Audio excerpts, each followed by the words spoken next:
Hello viewers, welcome to Swarali audio stories. నేను మీ స్వరాలి. రామలో సీత 73వ భాగం. వాళ్ళిద్దరి మధ్యలో ఎటూ తేల్చుకోలేక, ఏమీ చెప్పలేక, అసలు తన జీవితంలో ఏం జరుగుతుందో అర్థం కాక సీతు మౌనంగా నిలబడిపోయింది. ఒక్కసారి పెద్దగా ఏడవాలనుంది, కానీ కనీసం ఏడ్చే స్వతంత్రం కూడా ఇప్పుడు ఆమెకు లేదు. ఏంటి సీతు, అప్పటి నుంచి చూస్తున్నాను, మేమిద్దరం మాట్లాడుతూనే ఉన్నాం, నువ్వు సైలెంట్గా ఉన్నావేంటి అని అడిగాడు రామ్. సీతు మౌనంగా రామ్ వైపు చూసింది. ఆ కళ్ళల్లో ఎన్నో భావాలున్నాయి. ఏమీ చేయలేని నిస్సహాయత ఉంది. తనని ఎవరైనా కాపాడితే బావుండు అనే అభ్యర్థన ఉంది. కానీ అర్థం చేసుకునే మనసే అక్కడెవరికీ లేదు. సీతు నెమ్మదిగా నవ్వి, మీరు మాట్లాడేది వింటున్నాను అంతే అని ఒక్కొక్క పదం కూడ పలుక్కుంటూ అన్నది. Okay, you carry on Ravikanth. సీతు తనకి అన్ని ఎక్స్ప్లెయిన్ చెయ్యి అని చెప్పి అక్కడి నుంచి తన క్యాబిన్లోకి వచ్చి తన ల్యాప్టాప్ ఓపెన్ చేశాడు రామ్. రామ్ వెనకాలే శిల్ప కూడా తన క్యాబిన్లోకి వచ్చేసింది. కొద్దిసేపు రామ్ని అస్సలు డిస్టర్బ్ చేయకూడదు అన్న ఉద్దేశంతో శిల్ప అక్కడే ఉన్న సోఫాలోకి వెళ్ళి కూర్చొని మ్యాగజైన్ ఓపెన్ చేసి అటు ఇటు తిప్పుతూనే ఓ కంట రామ్ని గమనిస్తోంది.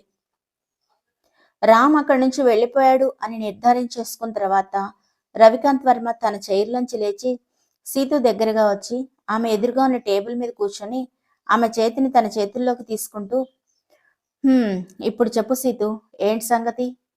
ఆ రోజు మీ ఇంటికి వచ్చినప్పుడు పార్టీలో నీతో మాట్లాడడం అస్సలు కుదరలేదు. నేను చూసిన ఆనందం నన్ను ఉక్కిరి బిక్కిరి చేసింది తెలుసా? అసలు నన్ను అలా ఎలా వదిలేసి వచ్చేసావు సీతు?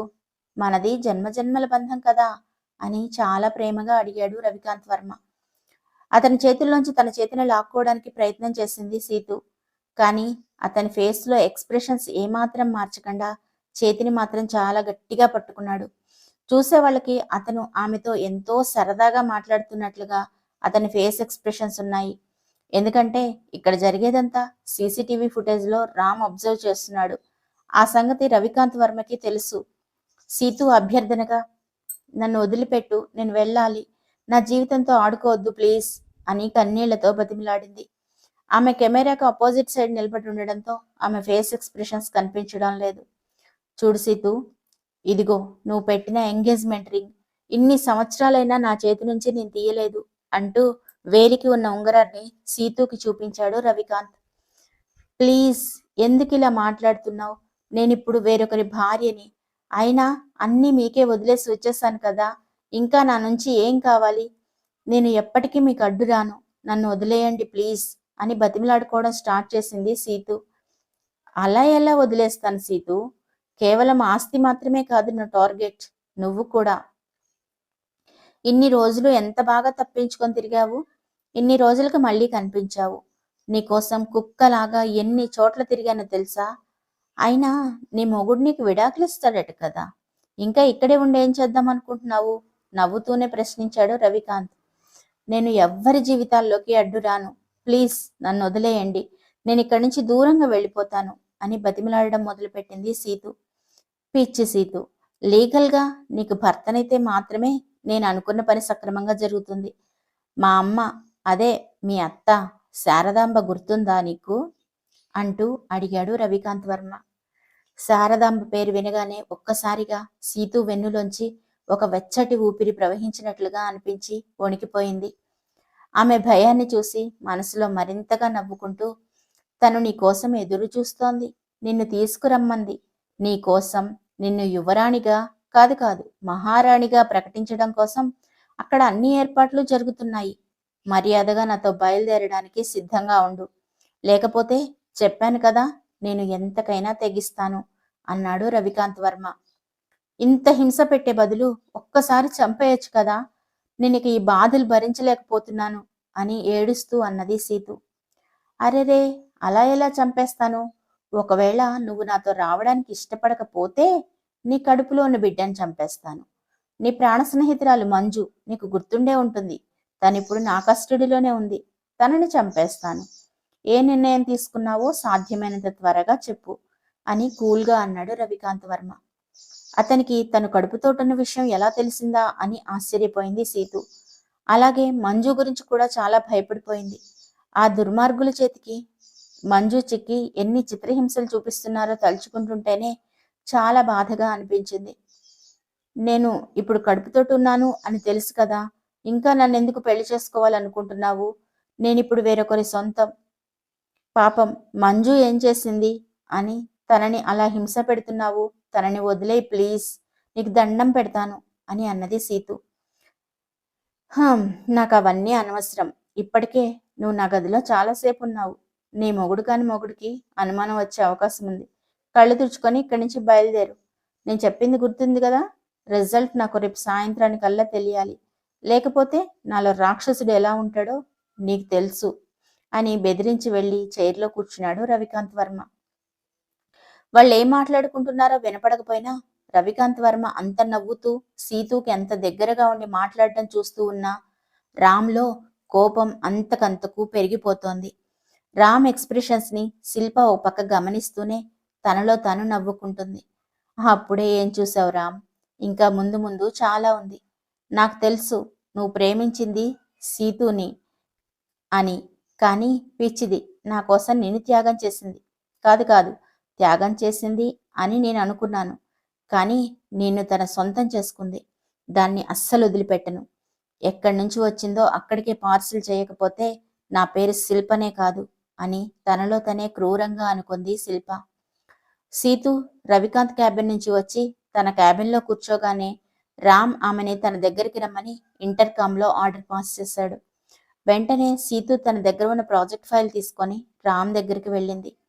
డోర్ మీద చేయి పెట్టి లోపలికి వెళ్ళబోయే ముందు ఒక క్షణం దీర్ఘంగా శ్వాస తీసుకొని ఇక్కడేం వినాల్సి వస్తుందో అని తనలో తనే అనుకుంటూ లోపలికి వెళ్ళి ఫైల్ రామ్కి ఇచ్చి అతని ఎదురుగా ఉన్న చైర్లో కూర్చుంది సీతు. రామ్ ప్రాజెక్ట్ ఫైల్ మొత్తం చెక్ చేస్తున్నట్లుగా నటిస్తూ ఒక పక్క సీతు ఎక్స్ప్రెషన్స్ని గమనిస్తూ ఉన్నాడు. ఓకే రైట్, అన్నీ కరెక్ట్గానే ఉన్నాయి. ఇంతకీ రవికాంత్కి అన్నీ సరిగ్గా ఎక్స్ప్లెయిన్ చేశావా అని అడిగాడు రామ్. అవును రామ్, అన్నీ సరిగానే ఎక్స్ప్లెయిన్ చేశాను అంటూ తడబడుతూ చెప్పింది సీతు.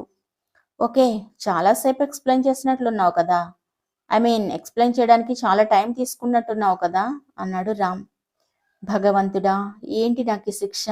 ఇంతకంటే ఆ రోజే నన్ను చంపేస్తే సరిపోయేది కదా, నన్నెందుకు బతికించావు? ఈ నరకం నేను తట్టుకోలేకపోతున్నాను. ఒక పక్క రవికాంత్ టార్చర్ భరించలేకపోతున్నాను, మరో పక్క ఈ రామ్ తెలిసి మాట్లాడుతున్నాడో తెలియక మాట్లాడుతున్నాడో తెలియడం లేదు. రంపపు కోత అనుభవిస్తున్నాను అని తనలో తనే బాధపడుతూ ఉంటే ఆటోమేటిక్గా ఆమె కళ్ళల్లో నీళ్లు తిరిగాయి. సీతు మొహం చూస్తే ఎందుకో రామ్కి చాలా జాలిగా అనిపించింది. ఎందుకు సీతు ఇలా నీలో నువ్వే అంత బాధపడడం? అసలు ఏం జరిగిందో నాతో చెప్తే నేను చూసుకుంటాను కదా. కనీసం ఇన్ని రోజుల్లో నీకు నేను ఆ మాత్రం నమ్మకం ఇవ్వలేకపోయానా? లేకపోతే నిజంగానే నువ్వు నన్ను మోసం చేస్తున్నావా? ఎటూ తేల్చుకోలేని సందిగ్ధంలో నన్ను పడేసి ఎందుకు నన్ను రాక్షసుడిలాగా మారుస్తున్నావు అని తనలో తనే అనుకున్నాడు రామ్. ఇక భరత్ తన క్యాబిన్లో కూర్చొని ఏదో అర్జెంట్ కేసుకు సంబంధించిన ఫైల్స్ కొని చెక్ చేస్తూ ఉన్నాడు. ఆ రోజు ఇంకా అతనికి ఒక ఆపరేషన్ చేయాల్సింది. దానికి సంబంధించిన ఏర్పాట్లన్నీ జరుగుతున్నాయి. అంతలో డాక్టర్ సదానంద హడావిడిగా అతని దగ్గరికి వచ్చి, డాక్టర్, పేషెంట్ కండిషన్ చాలా అబ్నార్మల్గా ఉంది. తనకి బీపీ అస్సలు కంట్రోల్ అవ్వడం లేదు. ఈ సిచ్యువేషన్లో మనం ఆపరేషన్కి వెళ్ళడం అంత మంచిది కాదేమో అనిపిస్తోంది. ఎందుకైనా మంచిది మీరు ఒకసారి వచ్చి చెక్ చేస్తే బాగుంటుంది అని చెప్పాడు సదానందం. సదానందం అలా చెప్పగానే భరత్ వెంటనే అలర్ట్ అయ్యి తన క్యాబిన్ నుంచి బయటకు వచ్చి నేరుగా పేషెంట్ ఉన్న రూమ్లోకి వెళ్ళాడు. పేషెంట్ని చెక్ చేసి అతనికి కావాల్సిన మెడికేషన్ ఇచ్చిన తర్వాత భరత్ క్యాబిన్ నుంచి బయటికి వచ్చి, మీరన్నట్లుగా ఇట్లాంటి సిచ్యువేషన్లో ఆపరేషన్కి పోవడం అంత మంచిది కాదు. కాబట్టి పేషెంట్ని 24 hours అబ్జర్వేషన్లో పెట్టండి. ఇప్పుడు నేను ఇచ్చిన మెడిసిన్ తోటి చాలా వరకు అన్ని కంట్రోల్లోకి వస్తాయి. రేపు ఎర్లీ మార్నింగ్ మరోసారి టెస్ట్ చేయండి.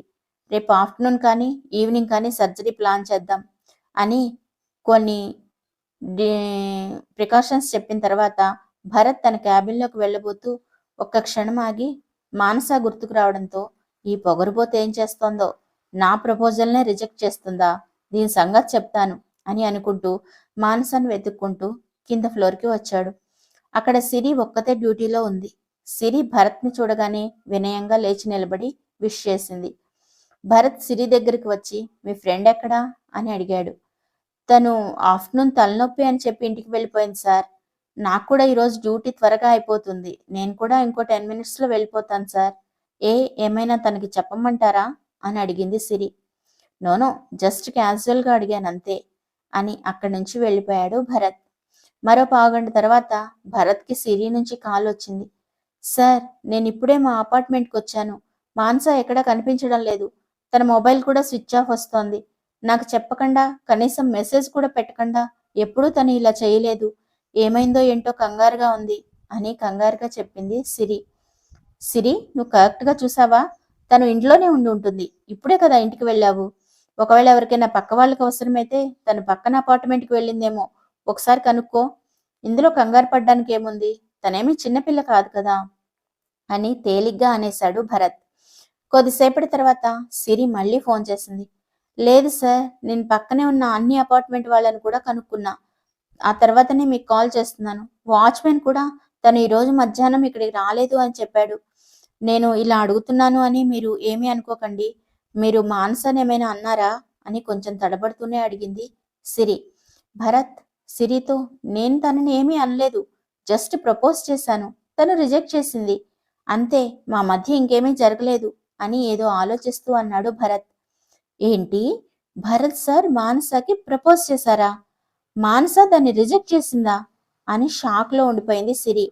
ఆమె ఏమీ మాట్లాడకపోవడం చూసి భరత్ తిరిగి ఆమెతో మాట్లాడడం స్టార్ట్ చేశాడు. సిరి, నువ్వేమీ వర్రీ అవ్వకు, నేను ఇప్పుడే బయలుదేరుతున్నాను అని చెప్పి ఫోన్ పెట్టేశాడు భరత్. అతను ఫోన్ పెట్టేసిన తర్వాత మళ్ళీ వెంటనే భరత్ మొబైల్ రింగ్ అయింది. ఎవరా అని తీసి చూస్తే అన్నోన్ నెంబర్ నుంచి కాల్ వస్తోంది. ఫోన్ లిఫ్ట్ చేసి భరత్, హలో, ఎవరు మాట్లాడేది అని అడిగాడు. ఫోన్లో అవతలి వాళ్ళు పెద్దగా తెరలుగా నవ్వడం వినిపిస్తోంది. ఎవరు మాట్లాడేదంటుంటే అలా నవ్వుతారేంటి? మర్యాదగా నువ్వెవరో చెప్పు అని కోపంగా అడిగాడు భరత్.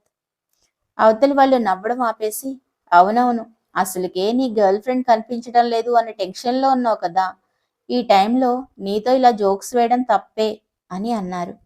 వాచ్, నువ్వేమంటున్నావు? మానస నీ దగ్గరుందా?